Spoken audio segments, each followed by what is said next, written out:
जय बाबा स्वामी, जय आत्मेश्वर। हिमालय का समर्पण योग भाग 3 का आज छठवां दिवस है और हम हैं पृष्ठ क्रमांक 41 पर।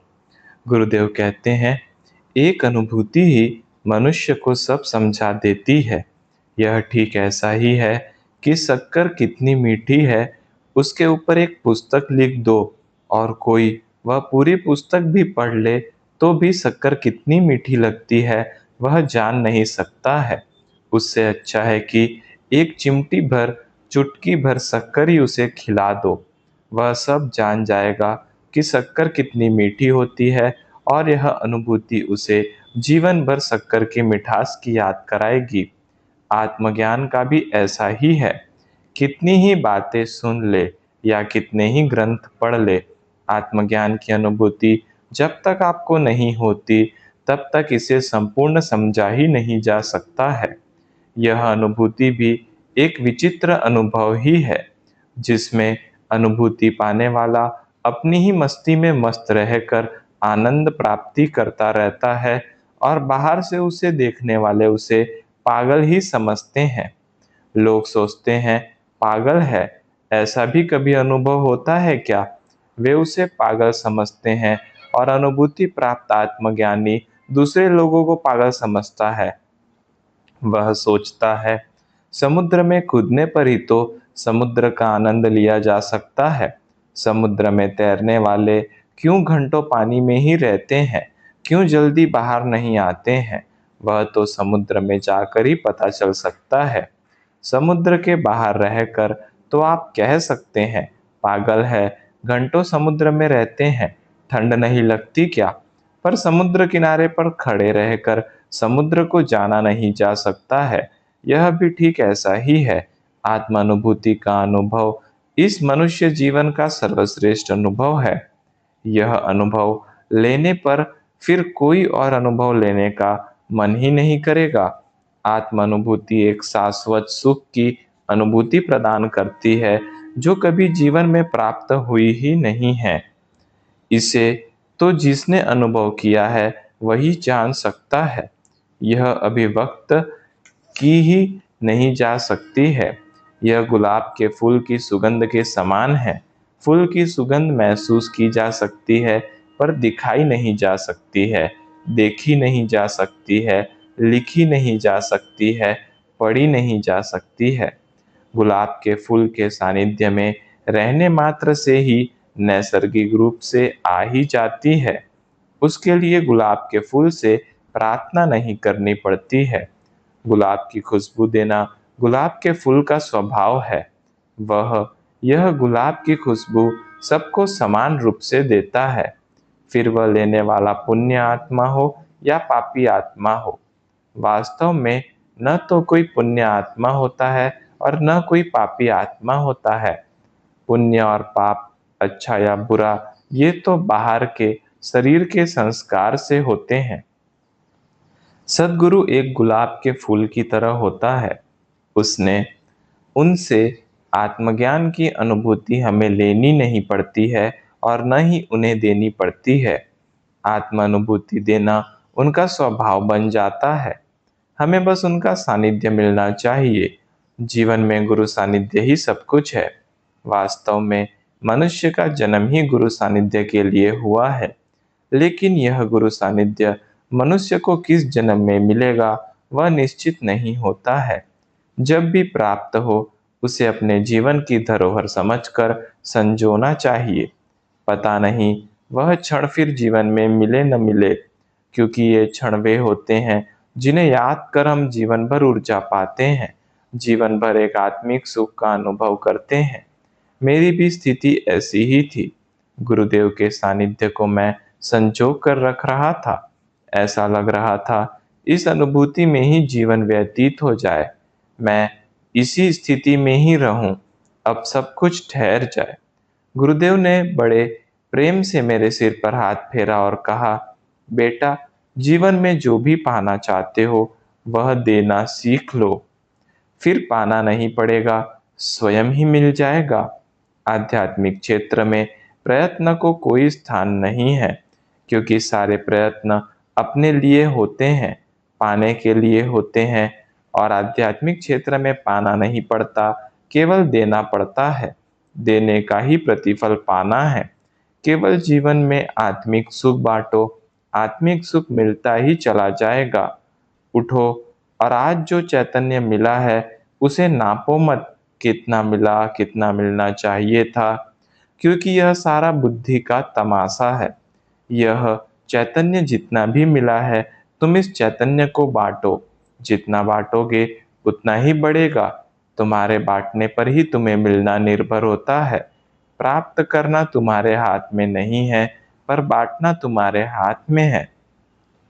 इसीलिए जीवन में आत्मानुभूति को बांटो, वह स्वयं ही प्राप्त हो जाएगी। गुरुदेव का एक एक शब्द मेरे हृदय में उतर रहा था। मैं उस चैतन्य का आखंड पान कर रहा था। गुरुदेव ने कहा, इसीलिए सारे धर्मों में दान को बड़ा महत्व दिया गया है। वास्तव में दान देने का अर्थ धन या कपड़ा, अन्न आदि देने से नहीं है। ये भौतिक साधन हैं जिनके माध्यम से मनुष्य अपना भाव प्रकट करता है। वास्तव में दान का उद्देश्य सबके प्रति अच्छा भाव प्रकट करना है, पर भाव आत्मिक रूप से प्रकट करने की अपेक्षा वस्तुओं के रूप में प्रकट करना आसान होता है, इसीलिए वस्तुओं के माध्यम से करता है। मुख्य बात है सभी के प्रति सद्भावना रखना। वास्तव में देखा जाए तो दान करने में भी आत्मशुद्धि का ही भाव है। आत्मशुद्धि करने के बाद में ही आध्यात्मिक प्रगति संभव होती है। बांटना ही आध्यात्मिक प्रगति में पहली और अंतिम पादान है। केवल अंतर है भौतिक वस्तुओं और आत्मीय अनुभूति का। अब वह समय आ गया है जब आत्मीय अनुभूति को भी बांटा जा सकता है। यह सब प्रकृति के एक चक्र के तहत होता रहता है। ठीक रात के बाद सुबह होती है, ऐसा ही कुछ है। आने वाला समय गति प्रधान होगा, यानी आप जो भी कार्य करेंगे गति के साथ होगा। और कार्य कैसा होगा, अच्छा या बुरा, यह व्यवहारिक ज्ञान का विषय है, पर आप जो भी करोगे गति के साथ होगा। यानी अगर अच्छा कार्य करोगे तो भी वह गति के साथ बढ़ेगा, और बुरा कार्य करोगे तो भी वह गति के साथ बढ़ेगा। यानी कोई भी कार्य करोगे उसको गति होगी। गति आने वाले समय की विशेषता रहेगी।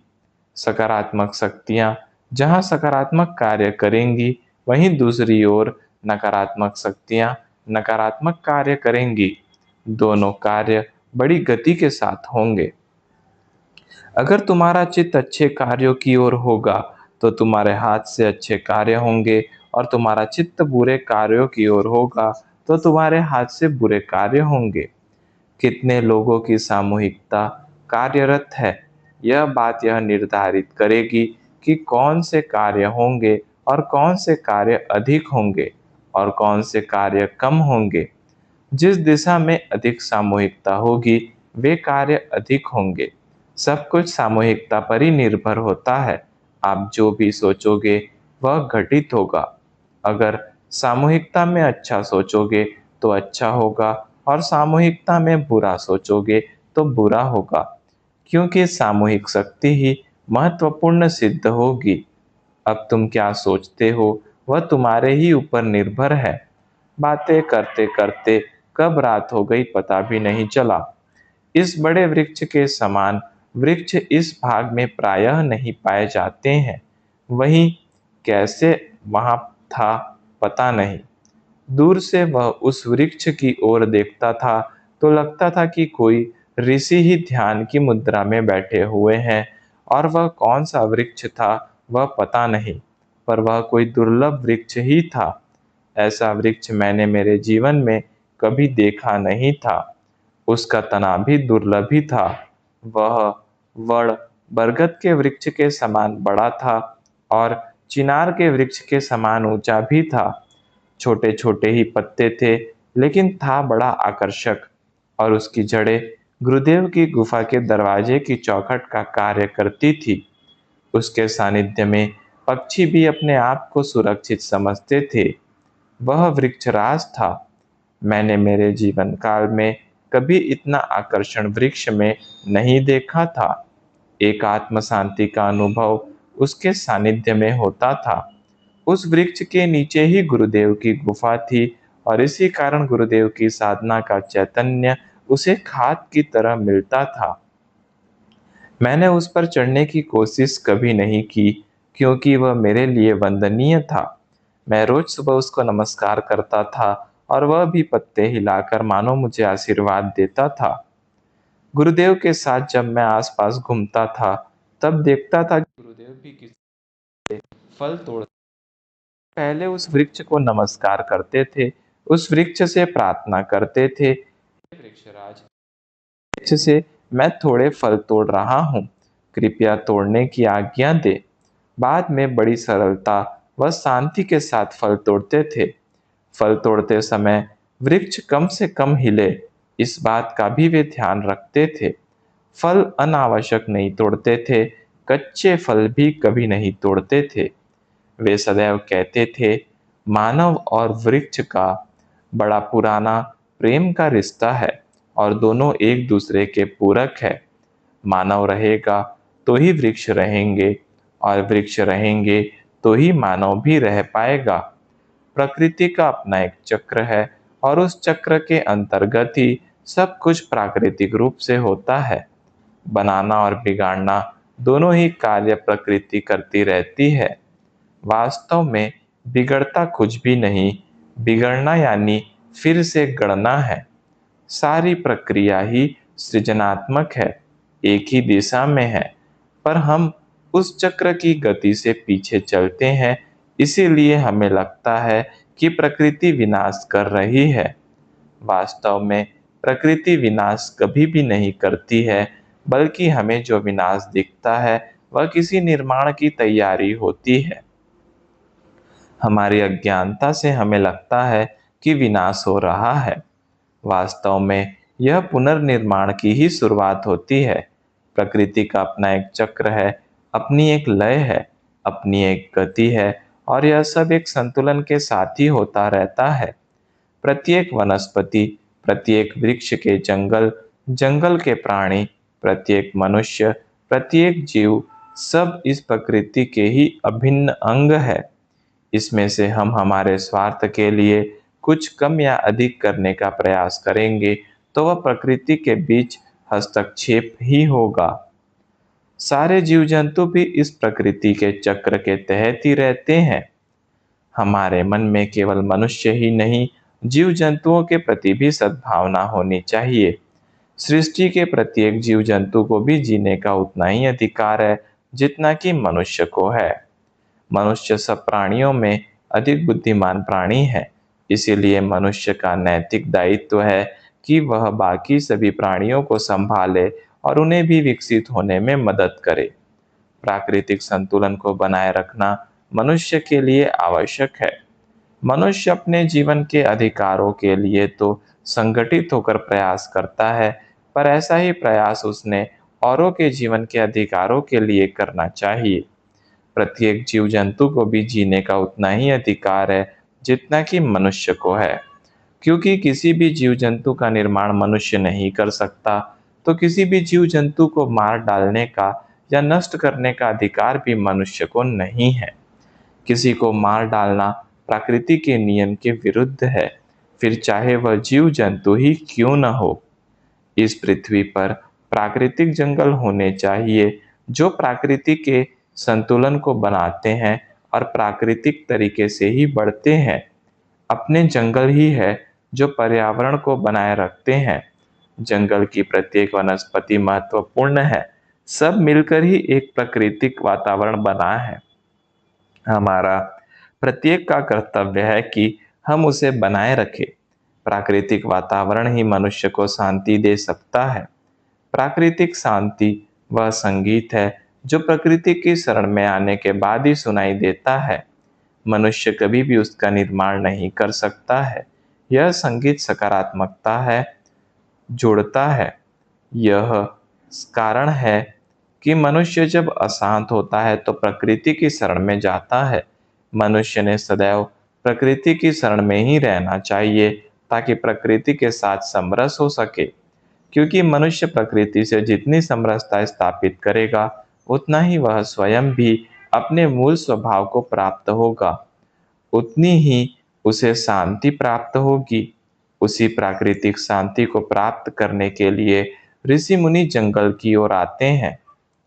यह हिमालय भी अपने आप में एक विश्व ही है।